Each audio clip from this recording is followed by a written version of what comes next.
Estamos recebendo aqui no Bastidores o técnico do Cruzeiro, Pepa. Deixa eu cumprimentar. Primeiro explicar para quem está assistindo na live que a entrevista foi gravada hoje à tarde com o Pepa, por isso o sol ao fundo. E o Pepa está conosco para falar um pouquinho sobre essa temporada do Cruzeiro, sobre o trabalho que ele está fazendo. Primeiramente, deixa eu cumprimentar o comandante Celeste. Pepa, boa noite, obrigado pela participação aqui na Itatiaia. Olá, eu é que agradeço o convite, agradeço esta oportunidade e vamos embora, vamos lá partir aí um pouco de pedra e eu é que agradeço. Deixa eu compartilhar aqui com a nossa equipe, Emerson Pansieri, repórter do Cruzeiro na Itatiaia. Boa noite, Pansi. Um abraço, João, boa noite para você, para todo mundo. É um prazer estar aqui na Toca da Raposa com o Mr. Pepa. Guilherme Pio, boa noite. Boa noite, João. Um abraço para você e para todo mundo ligado aqui no Bastidores. Hoje um dia super especial. Vamos escutar aqui o comandante desse Cruzeiro para falar muito do restante da temporada. Edu Panzi, comentarista Itatiaia, boa noite. Fala, João. Um abraço para todo mundo ligado no Bastidores. Ô Pepa, primeira pergunta, qual é a sua primeira impressão do futebol brasileiro? Qual que é a sua primeira avaliação? Antes até de falar do seu time, especificamente do Cruzeiro, do futebol brasileiro de uma maneira geral. Sim, no geral, fiquei surpreendido no início. Eu até comentei isso no primeiro amistoso com o Red Bull, devido à intensidade. E quando eu falo de intensidade, falo da qualidade técnica do jogador brasileiro no geral mesmo, porque é um jogador bom, é um jogador que, ou seja, consegue controlar bem as decisões e acima de tudo executar em termos técnicos, e isso dá velocidade ao jogo. Portanto, e depois acaba também com o decorrer do campeonato, quando começaram os jogos oficiais, também comecei a perceber que há momentos, para não dizer muitos, algo que os treinadores não gostam, eu não gosto, às vezes dá jeito, é quando o jogo parte um pouco e há transição de um lado, transição do outro, transição de um lado, transição do outro, e aí perdemos por completo o controle das coisas, se é que se possa dizer que há controle no jogo. Nós tentamos, não é? Mas aí é muito mais difícil de controlar. Acima de tudo foi isso que me chamou a atenção. A qualidade técnica acima da média, que aumenta a intensidade, e depois a questão tática, que por vezes o jogo parte um pouco. Ô Pepa, fora do campo, quando você analisa a estrutura do nosso futebol, de clubes, de campeonatos, de futebol sul-americano, te agrada o que você viu até aqui ou tem muita coisa ainda para evoluir, para melhorar?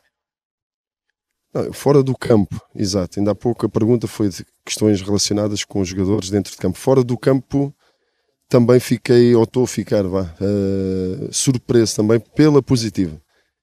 Por várias razões, olha, posso começar por vocês, pela imprensa. Falava-se e fala-se muita coisa, que é uma imprensa muito agressiva, muito isto, muito aquilo.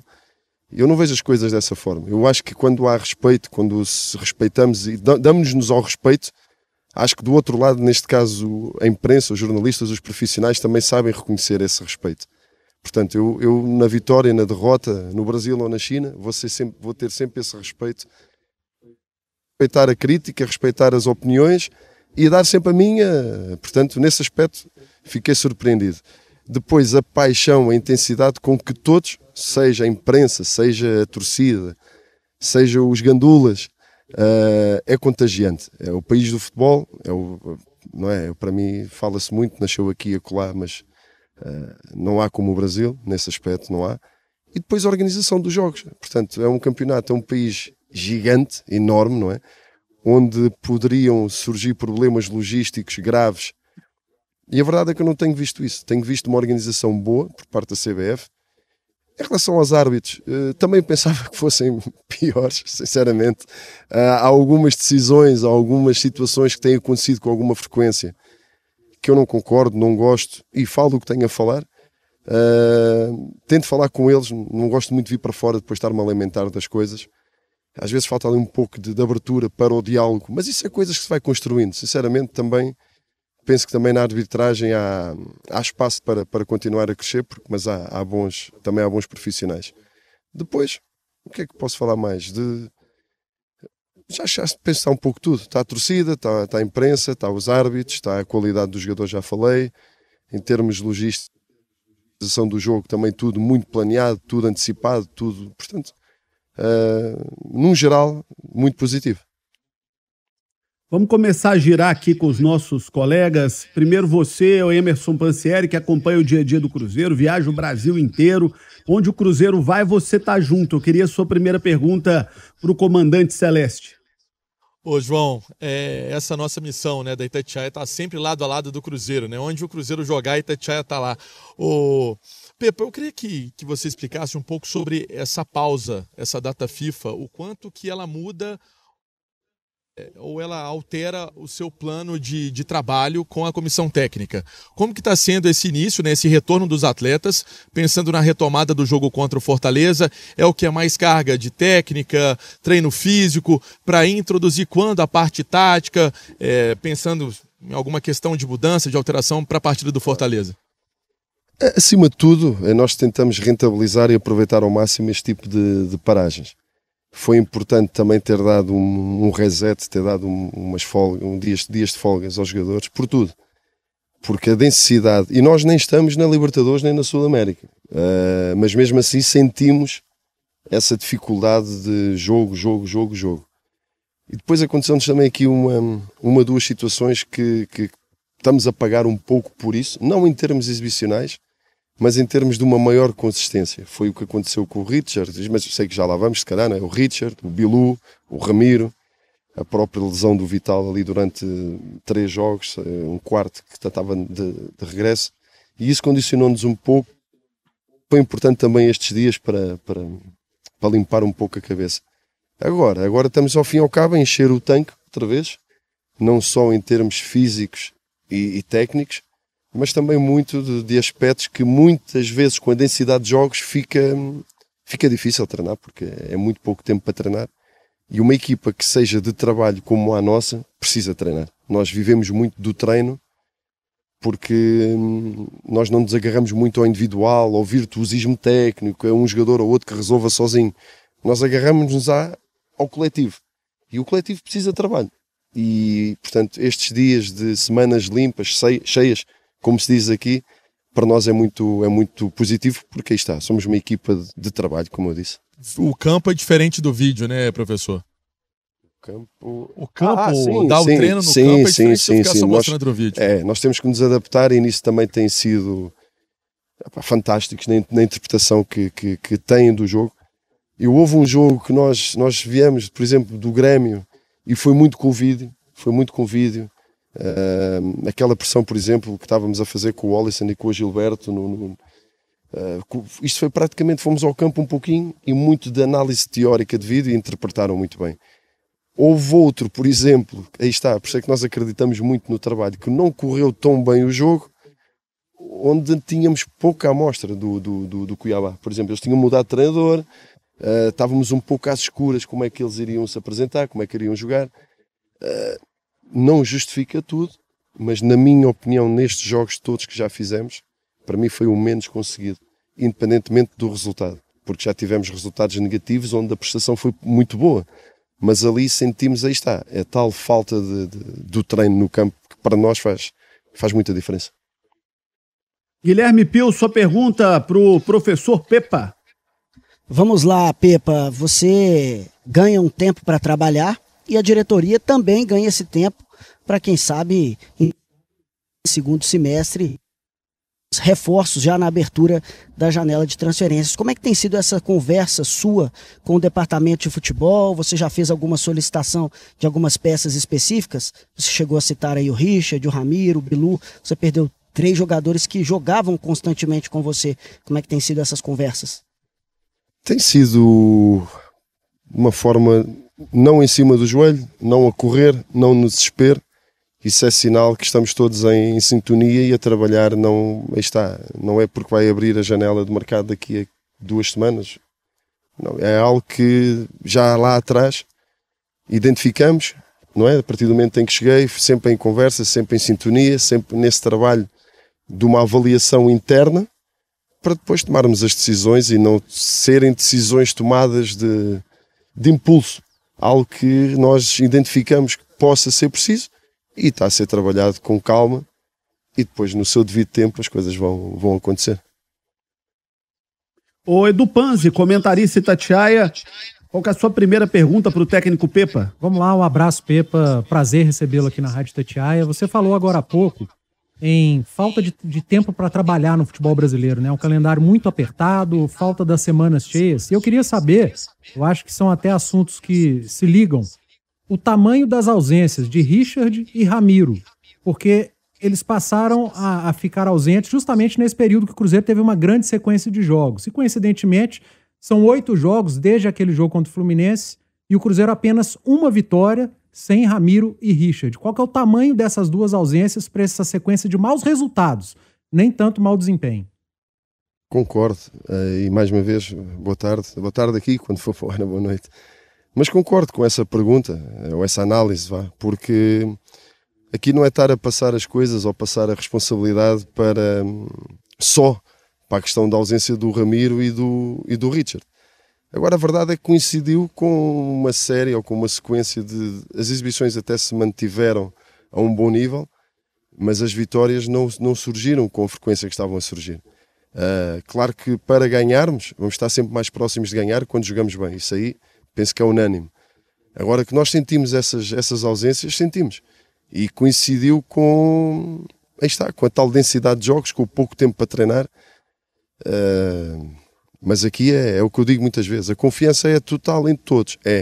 Agora também sei que esses todos, ou esses jogadores que não estavam a jogar tanto, estavam a ter 15 minutos, 20 minutos, 10 minutos. De repente serem eles os protagonistas, entre aspas, de começar de início, é natural, requer e precisam do tal trabalho / jogos, porque só jogar também ajuda. Pois há quem treine e não joga. Aqui precisamos das duas coisas, esse equilíbrio. E isso admito que era uma zona não, era um setor do campo onde estávamos muito confortáveis em termos de jogar de olhos fechados, como se costuma dizer, e de repente foram duas baixas quase na mesma altura, ali próximas, onde aí está, a confiança é total em quem os substituiu, mas é natural as rotinas não serem as mesmas em termos de ligações em jogo para com os outros. É algo que temos que melhorar e isso não é ponto, dúvidas nenhumas, mas concordo com essa leitura. Ô Pepa, eu percebo a análise geral dos nossos colegas comentaristas, não só da Itatiaia, mas de outros veículos, até de veículos nacionais, todo mundo com a análise de que você tem um elenco muito enxuto na mão, que você tem feito um bom trabalho com o time que você tem, mas que faltam algumas peças para você ter mais folga. Como é que você está trabalhando isso internamente com a diretoria para a janela que vem daqui a uns dias? A gente sabe das dificuldades financeiras do Cruzeiro, a diretoria do Cruzeiro trata isso com muita transparência, nunca escondeu, nunca prometeu um super time, um mega elenco, uma vida super fácil do ponto de vista financeiro. Mas tem os dois lados da moeda, né? Tem o lado do técnico que está ali no campo lutando para botar um time competitivo. Como é que vocês estão equilibrando isso internamente? Como é que vocês estão trabalhando isso? E como você se prepara com a sua diretoria para essa janela do meio do ano? Bom, acima de tudo, como falou e muito bem, com muita transparência. Nós não podemos confundir e misturar as coisas a partir do momento que se diz que o Cruzeiro não pode gastar o que não tem, não pode se calhar contratar certo tipo de nomes que outros contratam, etc, etc. Isto não é estar a fazer ou a retirar ambição nenhuma, pelo contrário. Nós temos que ser melhores que os adversários naquilo que nós controlamos, ou seja, nós no trabalho temos que andar no limite, nós na intensidade no jogo temos que andar no limite, nós no espírito de sacrifício temos que andar no limite, e temos que todos ter esta consciência que eu, como esta é até uma entrevista mais longa, também posso alongar um pouco sobre isso, porque é público, não é? Todos sabem das dificuldades financeiras que o clube passou, da dificuldade e no abismo em que estava a cair e na recuperação que foi feita. E essa recuperação que foi feita também me foi explicada a mim. Agora, não me foi dito, e nem é verdade, que o plantel não tem qualidade. Agora, se nós olharmos com as perdas que tivemos, um Bilu que estava a jogar, um Richard estava a jogar, um Ramiro estava a jogar, que ainda ficamos um pouco mais limitados. Ficamos, mas aí ninguém vai estar a esconder isso. Ficamos. Mas qual é aqui a solução? Como disse muito bem já na outra pergunta, é continuarmos a trabalhar internamente naquilo que possa e vai acontecer na abertura do mercado e aí está, e rentabilizar ao máximo quem temos. Mas temos todos essa noção que às vezes não dá para ter um jogador de X, Y ou Z, não há problema. Temos é que ser muito criteriosos na escolha que vamos fazer, porque aí está, não temos margem para errar. Não temos margem para errar. E às vezes não dá para ter um jogador de 10 a um jogador de 5. Não dá para ter um jogador de 5 a um jogador de 2. Mas isso estamos a falar de números e valores. Outra coisa no filtro que temos que pôr à frente é a personalidade, é o caráter, é a fome com que vem para triunfar, é a capacidade de jogar no Cruzeiro com a torcida que tem, os adeptos que tem, de uma exigência enorme, porque nós temos depois de ter isto na balança. É perceber que estamos numa fase de um ano de estabilidade, de recuperação financeira, etc, etc, mas não podemos afastar-nos da vertente esportiva.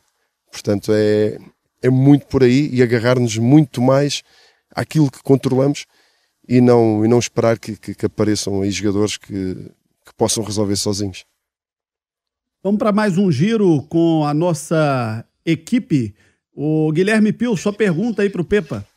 Para aproveitar, João, esse gancho que o Pepa nos deu falando sobre jogadores, sobre essa possibilidade de reforços, o torcedor sempre pergunta, né, João? E a Itatiaia é sempre lado a lado com o torcedor, também dando voz ao cruzeirense. Perguntam muito sobre o atacante Edu, que pertence ao Cruzeiro, ainda tem contrato com o Cruzeiro, estava emprestado ao mundo árabe. Vocês chegaram a avaliar o nome do Edu para incorporá-lo ao elenco? Já há uma decisão em relação a isso? Vão aproveitar o jogador, Pepa? É assim, eu não vou, como deve compreender, não vou falar do Edu, nem vou falar de nenhum jogador em específico, de uma forma individual. Agora, o Edu ou muitos Edus da vida são todos analisados ao pormenor, porque aí está, a margem de erro é muito reduzida e, portanto, a única coisa que eu posso dizer em relação a isso é que tudo é analisado, tudo vai ao pormenor. Agora eu não posso dizer se vai voltar, se não vai voltar, como é óbvio, não vou falar sobre isso aqui, mas uma coisa eu garanto, estamos a trabalhar há muito tempo de uma forma tranquila para não cometer erros do desespero em cima do joelho e percebermos uma coisa, pode haver às vezes muita vontade do jogador A, do jogador B, porque é que não temos aquele que foi para ali, aquele que foi para acolá, e é esta a realidade que eu também me identifico que a administração, que a direção passou para fora desde o primeiro momento, que é não entrar em loucuras, não poder pagar o que não se consegue, etc, etc, mas acima de tudo uma equipa muito competitiva e temos que ser diferentes noutras coisas, e é aí que nós temos que marcar a diferença, e esse é o nosso grande compromisso, é não arranjar desculpas ou falta de objetivos grandes por causa disto ou daquilo, do orçamento, não. Vamos atrás das competições internacionais como objetivo que desde o primeiro dia ali que o assumi, mas dentro de uma realidade que tem que ser, que todos sabem, não é? Todos sabem. Então, pelo que você está dizendo, o Cruzeiro abriu a temporada e eu achei isso muito interessante, porque o próprio torcedor do Cruzeiro assimilou a dificuldade e está nessa luta com o clube. Então, quando um torcedor do Cruzeiro é questionado sobre o ano, pelo menos a imensa maioria dos quais eu converso, todo mundo tem o sentimento seguinte: olha, se mantiver na Série A, é uma grande conquista para o Cruzeiro.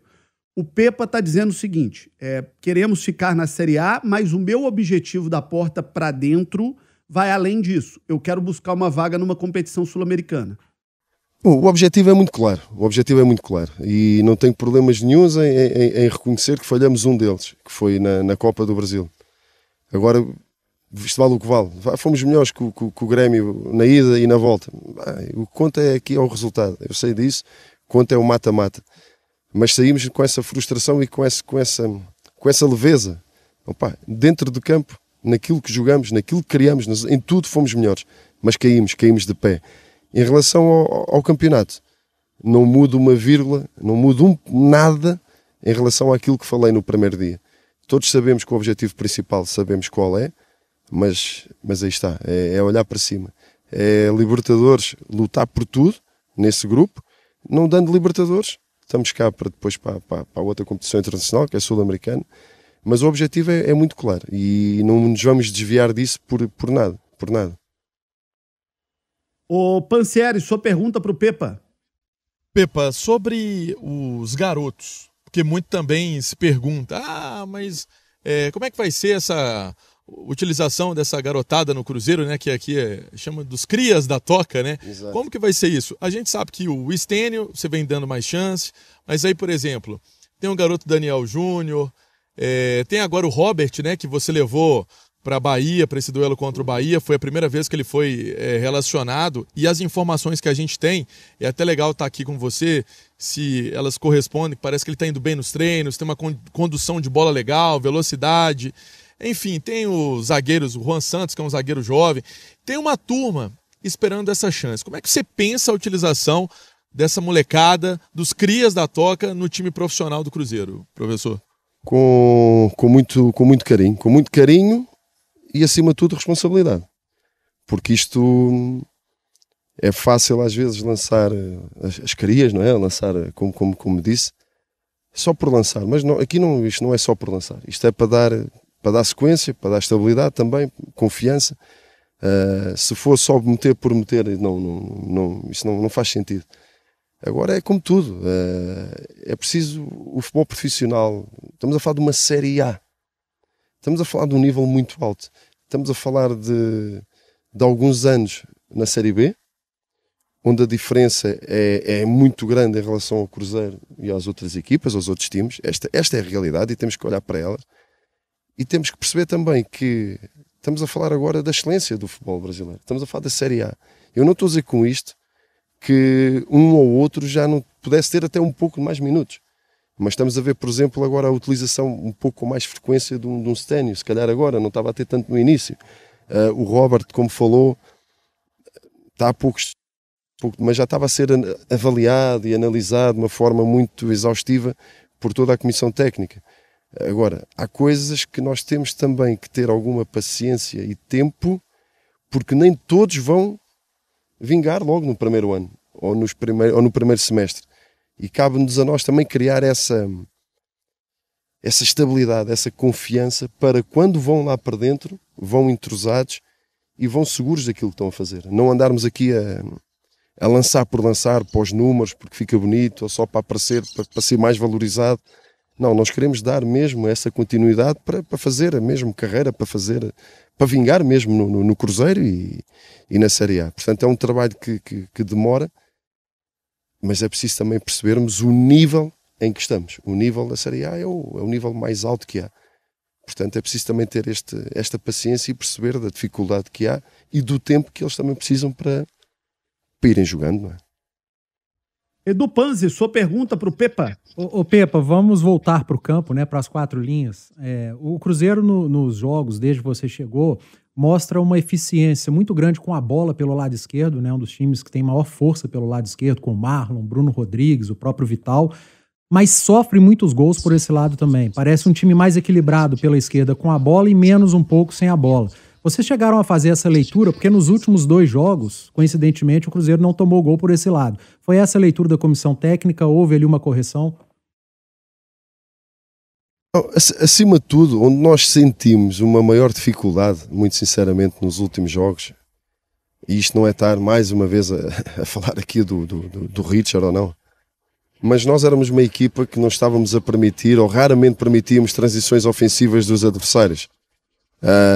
Essa abrangência que o Richard tinha no campo protegia muito, dava para proteger muito os zagueiros e a linha defensiva, e nós ainda estamos aí com alguma dificuldade. Por exemplo, o jogo partiu muito, este último jogo com o Bahia, é impossível, é impensável nós conseguirmos virar o resultado, não é? O placar, e permitirmos que o jogo andasse ali de um lado para o outro a partir. Nós temos que ter essa capacidade de matar o jogo mais alto e de conseguirmos ficar atrás da linha da bola quando não conseguimos finalizar.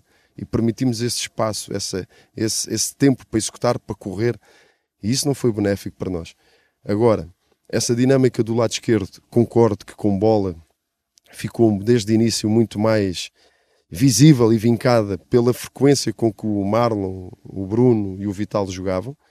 Nós tivemos ainda algum tempo, para não dizer muito tempo, a trocar ali alguns jogadores na ponta direita, e isso também cria alguma falta de rotina. Depois o próprio William, que veio de muito tempo sem jogar, houve ali uma fase também que foi preciso andar ali também a dar um jogo ou outro também com o Formiga.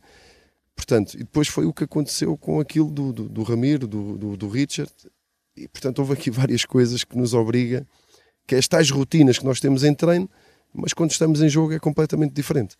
Mas essa leitura do lado esquerdo com bola foi pela qualidade dos jogadores, sem dúvida, e pela frequência com que jogavam muitos minutos.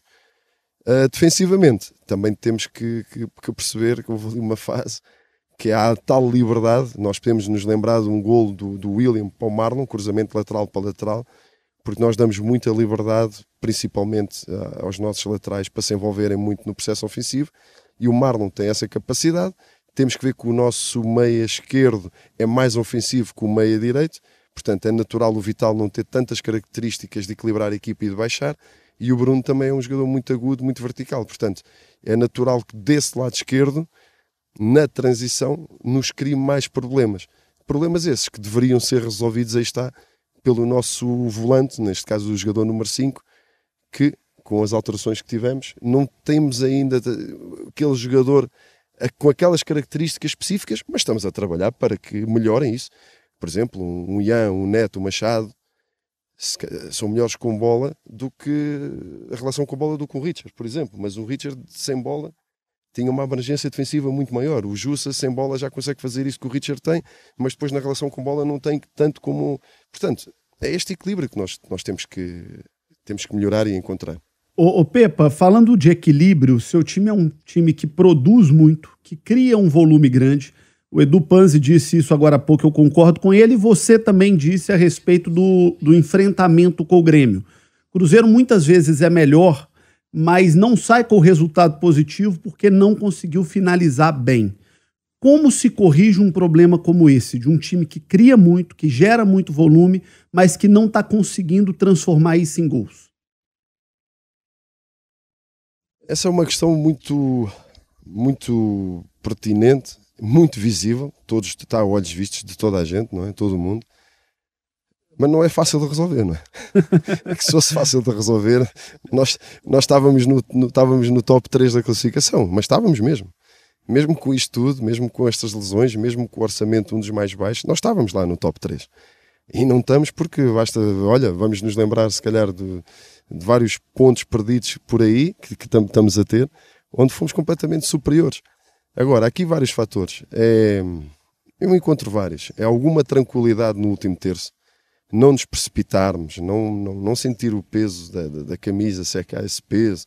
Não sentir o... Não, pá, mais alegria, um pouco mais soltos, mais tranquilos no último passe, na finalização, caprichar mais. Nós chegamos lá muito volume ofensivo, para depois ficarmos com o placar a 0, às vezes a 1, é impensável isso. Depois, a outra questão também, não sei, não posso dizer que esteja ligado ou não, mas isso é algo que eu fui muito crítico aqui dentro, entre quatro paredes, e agora até posso partilhar isso, porque já não aconteceu com o Bahia, e fiquei muito satisfeito, por exemplo, com várias situações que aconteceram no Bahia. Eu vi o Gilberto a servir o Bruno quando podia ter ido para a baliza. Eu vi um cruzamento no segundo tempo para o Wesley quando podiam ter dado na baliza. Eu vi um Vital a cruzar uma bola precisa para o Dourado. Eu vi um Bruno a dar uma trivela para o Dourado fazer o golo. Ou seja, é isto, é o coletivo, é o grupo. Porque eu senti que em alguns jogos, quase todos, não vou estar aqui a dizer que foi o A, o B ou o C, foi coletivo, foi geral, foram quase todos. Estávamos a querer resolver sozinhos. Isso é bom por um lado e é mau por outro. É bom porque demonstra personalidade. Eu estou aqui para ajudar, eu assumo, eu não tenho medo de errar. Ok, não tens medo de errar, tens personalidade e quê? Vais andar a chutar a bola 10 vezes sozinho. Isto não é ténis, nós não jogamos sozinhos. E, portanto, sentimos que isso estava a acontecer com alguma frequência. o querer ir só contra uma parede sozinho, o querer resolver sozinho, eu quero ajudar, ok, mas nós temos que ajudar juntos, temos que ajudar no coletivo. E já vi essa evolução outra vez contra o Bahia, apesar do resultado, mas já vi muito mais, um pouco de mais coletivo próximo do golo e não estar a querer ir para o golo à força toda. E depois a questão do critério e da qualidade e da definição do último passo, do último remate, é algo que às vezes é também um pouco mental e estarmos mais tranquilos nesse momento decisivo, não é? Porque o mais difícil é isso, o mais difícil é construir do que destruir. Nós fizermos aqui um monte de pedras, assim, um desenhozinho todo bonito e tal, dá muito trabalho. Mas depois chegamos aqui, damos um pontapé e isto destrói tudo. É o que eu costumo dizer, por isso é que há mais zagueiros do que pontas, não é? Porque destrui, com todo o respeito pelos zagueiros e pelos volantes, mas é mais fácil destruir. E por isso é que às vezes quando temos que meter a bola lá dentro dos 11 metros por 7, 11 e tal por 7 e tal, é que fica mais difícil, mas vamos continuar a dar essa confiança, essa tranquilidade e só dar como cobrar e exigir quando percebemos que são coisas de algum individualismo, que não pode acontecer, não é? Ô Edu Panzi, você tem mais uma pergunta pro Pepa? Tenho sim. Ô Pepa, repare bem, eu nem vou te perguntar se atrapalha, eu vou te perguntar o que atrapalha mais. Se é o fato do Cruzeiro não ter uma casa, ter que viajar para mandar seus jogos e às vezes até perder uma sessão de treino, ou se além de não ter essa casa, quando vai mandar seus jogos, os pisos são péssimos. Cruzeiro que é um time que gosta de ser protagonista, ter controle do jogo, só jogar em gramado ruim. Até que ponto isso tem atrapalhado também o rendimento do time? Eu muito, mas atenção, eu ao dizer isto, e isto também temos que perceber porque isto é complicado, é que nós estamos de mãos atadas, é que isto, primeiro vou dizer, muito, atrapalha muito, as duas, o andarmos às vezes de casa em casa, não é? E o gramado, prejudica muito, porque aí está, para quem defende, fica mais fácil. Agora, por outro lado, quando eu digo que estamos de mãos atadas é o quê? E eu pergunto, e todos nós sabemos, que culpa tem o Cruzeiro disto? Não é? Que culpa tem o torcedor disto? Que gostava de ir sempre ao mesmo sítio e às vezes tem que fazer horas e horas de ónimos. É desconfortável para tudo e para todos. É desconfortável para a direção, para a administração, é desconfortável para o torcedor, gostava de ter o hábito de ter só aquela casa como mandante, ponto final. É muito desconfortável para os profissionais, para a comissão, vamos viajar para ali, viajar para lá, o gramado não está bom. Mas no fundo disto tudo, no moral da história, ninguém tem culpa disto e a única solução aqui pronto, aí está, tem a ver com negociações, com coisas, com ver se fica tudo fechado. O que me garantiram também, não sei se aí está, não sei se é em primeira mão ou não, acho que já toda a gente sabe, já não vamos sair tanto do Mineirão ou Independência, ou seja, pelo menos já estamos aqui e agora o Independência tem o gramado muito melhor e o Mineirão é esperar e ter a esperança e a confiança nos profissionais do gramado que coloquem o melhor possível, Eu quero contar uma historinha aqui rápida de bastidores, Pepa. Ontem eu estive em São Paulo para a produção do programa que faço na CNN e estive lá com o presidente do São Paulo e do Internacional. Ambos, de maneira voluntária e espontânea em suas matérias, comentaram que o gramado do Mineirão hoje é a maior vergonha do futebol brasileiro. Isso é muito vergonhoso para nós que vivemos aqui em Minas Gerais, que estamos no futebol de Minas Gerais. E dentro disso eu te pergunto, Pepa, na sua carreira, dentro ou fora de campo, você já enfrentou um gramado tão ruim quanto o que temos hoje no Mineirão? Você já jogou, você já dirigiu, você já treinou num gramado tão ruim como esse que temos hoje no Mineirão? Assim, já, mas foi uma situação muito excepcional. Agora, mas eu percebo a frustração de... Acima de tudo, vamos lá ver uma coisa. Isso que ouviu, esse comentário foi o presidente de quem? Do São Paulo e do Grêmio, não é? Foi isso que eu... Do São Paulo, presidente do São Paulo e presidente do Internacional de Porto Alegre. Do Internacional, ok. Claro que isso custa de ouvir, não é? Quem é aqui de Minas Gerais, quem é de BH, quem é mineiro e tem um orgulho tremendo no seu clube, no seu time, no Cruzeiro, e outro orgulho também no Mineirão, ouvir uma coisa dessas, custa. Só que a questão é que a verdade é que nós vamos ver e está ruim. A única coisa aqui que podemos fazer e apelar e ter esperança é que as coisas corram bem em termos do tratamento do gramado. Agora, se me perguntassem, gostavas que não houvesse lá shows ou que não houvesse espetáculos e era só para nós e para o rival ou para quem? Claro, isso era o ideal, não é? Isso era o ideal. Agora, são coisas que nos ultrapassam por completo. Mas concordo, também não gosto de ouvir críticas ao Cruzeiro, nem pensar, mas há críticas que temos que as aceitar, porque é o que é, o gramado não está bom, ponto final. Portanto, a única esperança aqui é que, com este tempo que está a haver até ao próximo jogo, que metam o melhor possível, porque é o que é. Infelizmente são coisas que nos ultrapassam. Perdão, Pepa, pela interrupção. Não, tranquilo. Emerson Pansieri, sua pergunta para o Pepa. Professor, sobre um jogador específico, que é o Nicão. Você foi da posição ofensiva, né? Não fazia do Nicão, mas era um atacante, acho que se eu não estiver errado, um centroavante, enfim, era um homem de frente. Como também esse jogador que chegou numa expectativa muito grande pelo que ele já apresentou no Atlético Paranaense, no São Paulo, ano passado algumas lesões, mas não desaprendeu a jogar bola, né? A gente tem essa noção. Como que você faz para tentar ligar esse fogo nele, né? Essa vontade de estar no time e estar no time titular e estar integrado a esse processo todo? Assim, nunca é fácil quando um jogador não está a ser opção. É muito difícil, é frustrante, é desmotivador. E mais quando tens um passado rico até, não é? Em participações, em decisões, em títulos, em minutos, em golos, assistências. Mas a postura dele tem sido positiva nos treinos. Agora, há coisas que eu falo, não vou falar aqui, como é óbvio, mas que ele também sabe, não é só de recente, mas mais para trás, que é preciso também acrescentar à nossa equipa, ao nosso time. Há uma coisa que eu digo muitas vezes: quem não joga com frequência, quem não é opção, até me pode cumprimentar com a cara mais fechada, pode estar com azia, mas dentro de campo tem que treinar no limite. Porque que ninguém assina contrato para jogar que diz que joga. Ninguém. Não é o caso. Mas o jogador de futebol é profissional a partir do momento que escolheu esta profissão, pelo talento que Deus lhe deu, ou por algo e tem que trabalhar sempre no limite. Ele tem trabalhado no limite. Ele e todos. Nós somos um grupo de trabalho, como eu disse há pouco. Agora, depois há situações até mais de opção.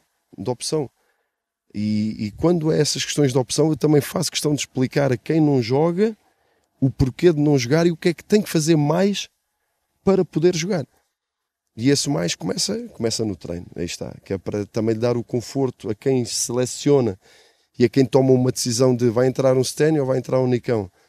Olha, vai entrar um Stênio porque tem mostrado nos treinos certas coisas. O Nicão tem essa qualidade técnica, tem essa decisão. É um dos jogadores do plantel com critério mais acima da média, é verdade. Mas também depois há outras coisas que são inegociáveis para mim e para nós, que é preciso também andar no limite. Portanto, não é fácil, compreendo que não é fácil para ele, como para outros também têm tido poucos minutos, mas cabe-nos a nós ser frontal, ser direto, explicar o porquê das coisas. E depois cada um também no seu individual tem que dar a volta às coisas, tem que dar a volta por cima, continuar na luta, continuar a trabalhar. E o que eu mais gosto é quando um jogador dá a volta às coisas e depois olha para o treinador e para o profissional e diz: olha, estás a ver? Ainda bem, isso é o que eu mais quero. Estamos aqui há pouco tempo, mas já houve ali algumas situações de aquela chapada que eu gosto de levar. Eu gosto de ser aquela chapada na cara do jogador, aquela chapada de não me meteste a jogar, então vou treinar mais ainda. Eu entrei só 5 minutos, vou treinar mais ainda. Eu não fui relacionado, vou treinar mais ainda. Eu sinceramente, se vem com cara fechada ou não, é igual. Nós preferimos sorrisos, preferimos alegria, porque alegria, boa disposição, parece que fazemos as coisas melhor. Agora, se tiver coisinha, mas trabalhar no limite, por mim está tudo bem. Porque eu quero é isso, quero é jogadores revoltados, chateados e que vão para dentro do treino e para dentro do campo para tirar o máximo e o melhor deles. E já tivemos aqui um exemplo ou outro, jogadores que não jogavam e depois foram tendo oportunidades e isso é mesmo assim. E o campeonato é muito longo e acontecem muitas coisas. O Pepa, o Ronaldo que é o presidente da SAF do Cruzeiro, é um dos nomes mais famosos, respeitados do futebol mundial.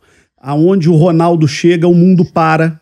Ele é uma marca, ele é uma grife, mas da porta para dentro do Cruzeiro ele é um investidor / executivo. Ele é o patrão, como gosta de brincar a torcida do Cruzeiro. Como é que é conviver com esse ícone, com esse mito que é o Ronaldo, nessa função de seu líder, de seu chefe e de investidor do clube que você trabalha hoje?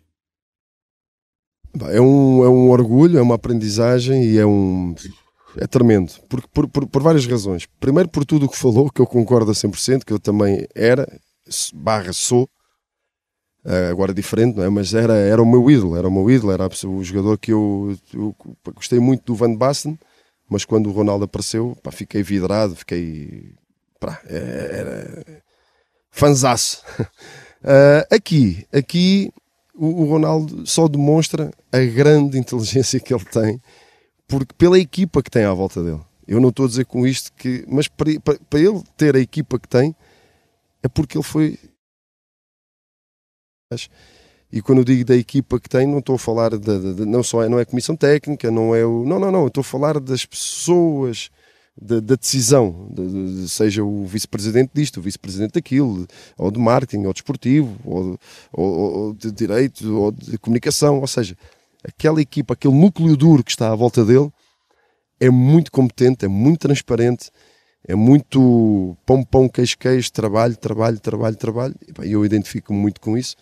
E depois é o estar dele, não é? A forma de estar do Ronaldo. É uma pessoa sempre que está connosco muito próxima, muito inteirada das coisas, muito tranquilo e muito conhecedor. Portanto, só tenho a falar bem. Ô, meu caro Edu Panzi, sua pergunta para o Pepa. Ô Pepa, eu queria saber a sua visão, como que você enxerga esse momento dos treinadores brasileiros, né? Você pega o G4 do Campeonato Brasileiro, são 3 treinadores de fora, a seleção brasileira falando em esperar 1 ano para ter o Ancelotti, que é um treinador também de fora, para comandar a seleção brasileira. O Tite, o último técnico da seleção, meio que frustrado por ainda não ter recebido uma proposta de um clube europeu. Nenhum treinador brasileiro é falado nem por um clube médio europeu. Como você tem visto, trabalhando aqui no Brasil, o momento pelo qual passam os técnicos brasileiros? É assim, essa questão, nós podemos voltar atrás e tivemos vários treinadores técnicos brasileiros pela Europa fora, pelo mundo fora. Agora, esta abertura para o treinador estrangeiro, não é de agora, mas é algo que também acaba por ser normal em todos os países. Agora, falando especificamente da sua pergunta em relação ao técnico brasileiro, eu aqui não vou fugir à questão, vou ser direto e prático, eu não fujo a questão nenhuma.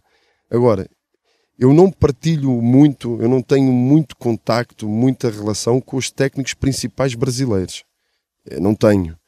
Agora, uma coisa eu tenho a certeza, os técnicos com quem eu trabalho aqui no Cruzeiro, que são auxiliares, mas são de uma competência tremenda. Portanto, se há competência no departamento de performance, se há competência num técnico auxiliar, se há competência num departamento médico, mas competência de alto nível, portanto, eu não quero acreditar que isso também não exista nos técnicos principais. Existe. Agora, o que é que está a acontecer? Eu, sinceramente, é pouco tempo para poder responder de uma forma, dar uma opinião mais argumentada, com mais sumo, vá. Será que é o tempo, de mais tempo para trabalhar num clube, mais tempo para desenvolver as suas ideias?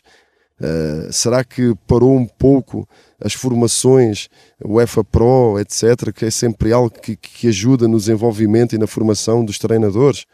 Não sei, sinceramente não consigo aprofundar muito, porque aí está, não tenho uma relação próxima com os técnicos principais brasileiros e estou há pouco tempo para também ter uma opinião mais aprofundada. Eu vou inverter a pergunta do Edu Panzi. Eu estou puxando aqui pela memória.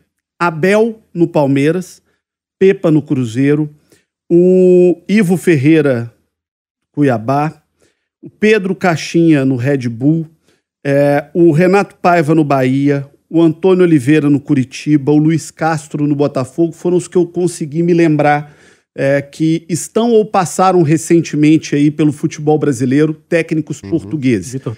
Vitor Pereira, aí a gente Jorge pensa Jesus. lá fora, Jorge Jesus, Zé Mourinho. Por que Portugal virou uma grandíssima escola de treinadores nos últimos 20 anos? O que aconteceu por lá? O que foi feito por lá?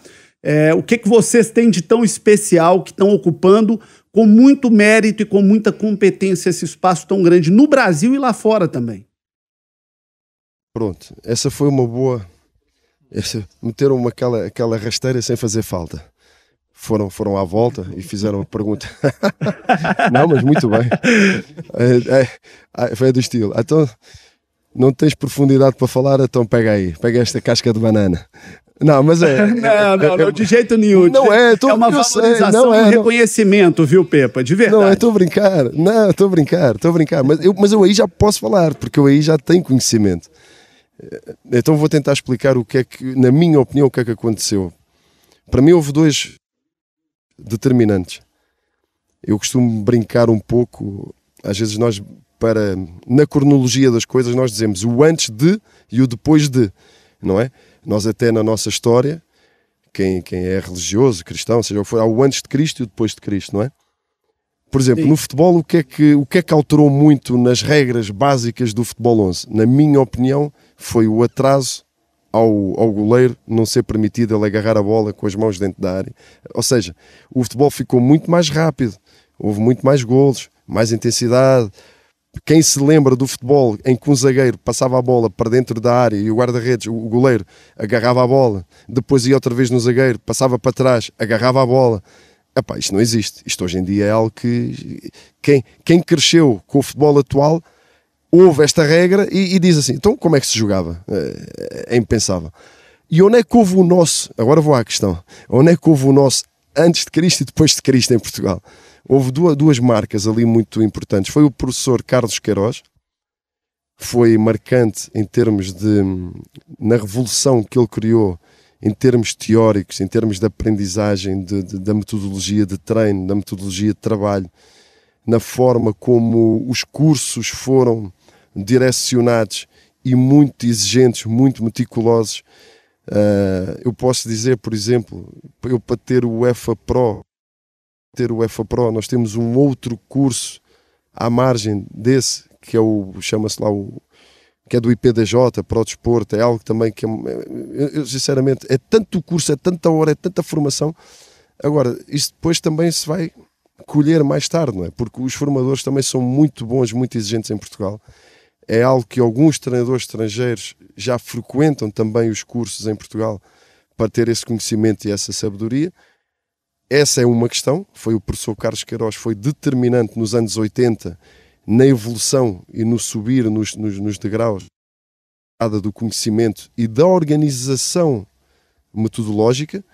E depois, não posso deixar de falar do Mourinho, esse nem tanto na formação dos treinadores, mas mais no abrir portas para o exterior.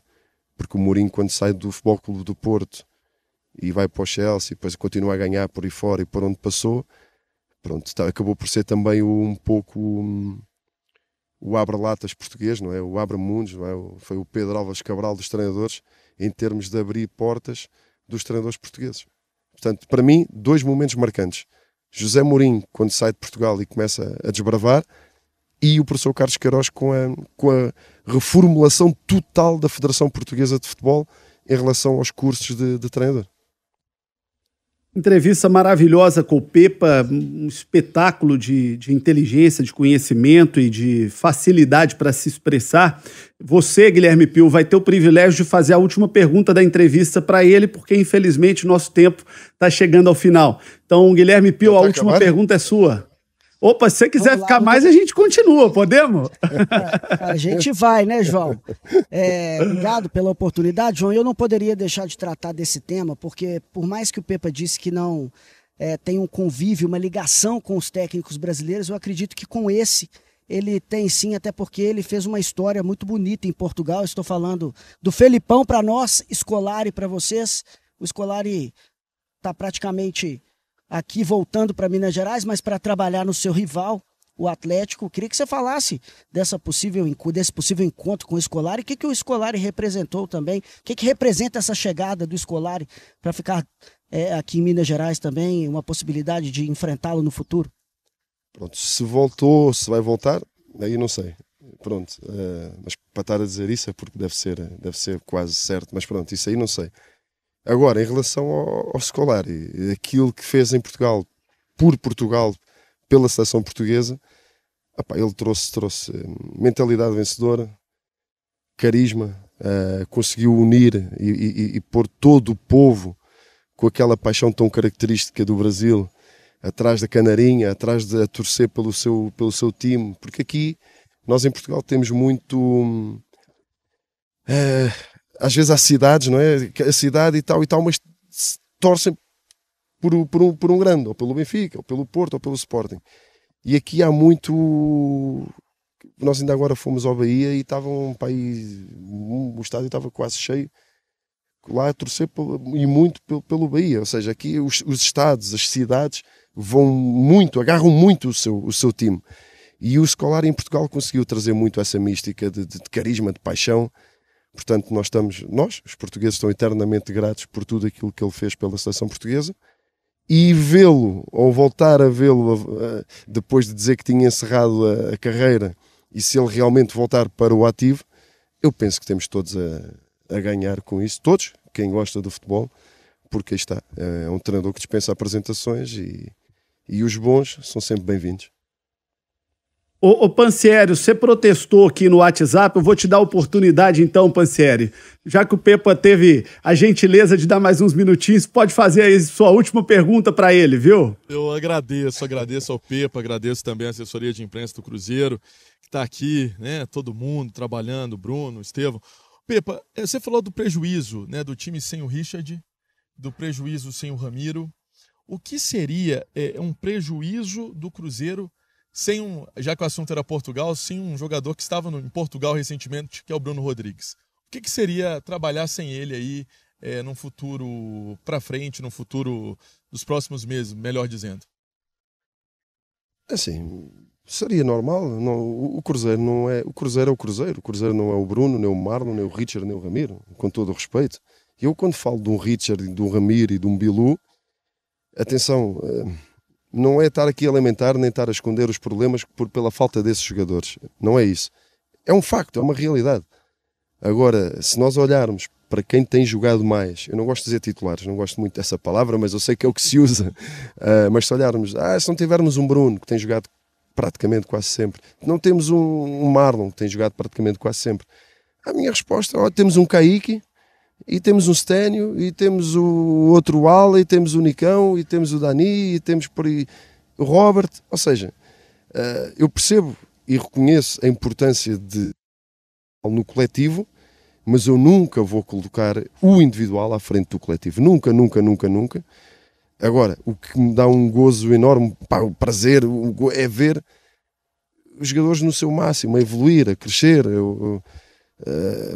Por exemplo, não queria estar a individualizar, mas o Vital andou muito tempo a jogar por fora, agora está a pisar zonas mais interiores e sinto que está-lhe a faltar o quê? Assistência e golo, ok, mas em termos de jogo ele parece que cada vez está a divertir mais e é isto que está leve, nós, né, Pepe? É isso, e está, nós quando estamos com alegria dentro de campo nós rendemos mais, mas pronto, resumindo, mas ele fica ou sai, professor? O coletivo.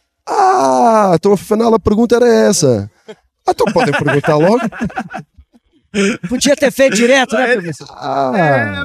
Ele rodeou aqui no Brasil, professor. Diríamos que ele te rodeou. Cercando o Lourenço, é assim que se diz. Cercando o Lourenço, eu estou indo direto no ponto. O homem fica ou o homem sai? Não tenho informações nenhumas de saídas. Todos os jogadores. Neste momento não há informação de nada para sair, nada. Uma questão é depois o que tiver que acontecer no ajuste do mercado. Vamos imaginar que vem um jogador, 2 jogadores para uma determinada posição.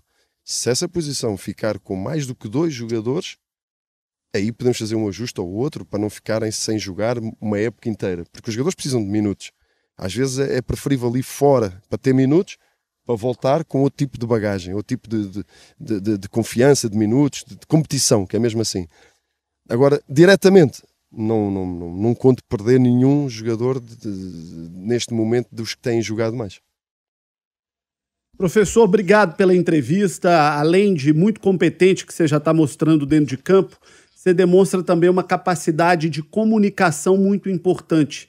Desde a sua primeira entrevista coletiva, quando você chegou no vestiário e depois a entrevista cumprimentou todos os repórteres, tratando todos pelo nome, com muita educação, com muito respeito, que são coisas muito básicas, muito elementares, mas que infelizmente muitas vezes faltam no futebol. Isso demonstra o seu preparo, não só em campo com o time, isso a gente vê, mas fora de campo também como um profissional do meio, como um profissional do futebol que entende a comunicação como uma coisa muito importante do seu trabalho. Muito obrigado pela entrevista, muito sucesso e parabéns pelo bom início de trabalho no Cruzeiro.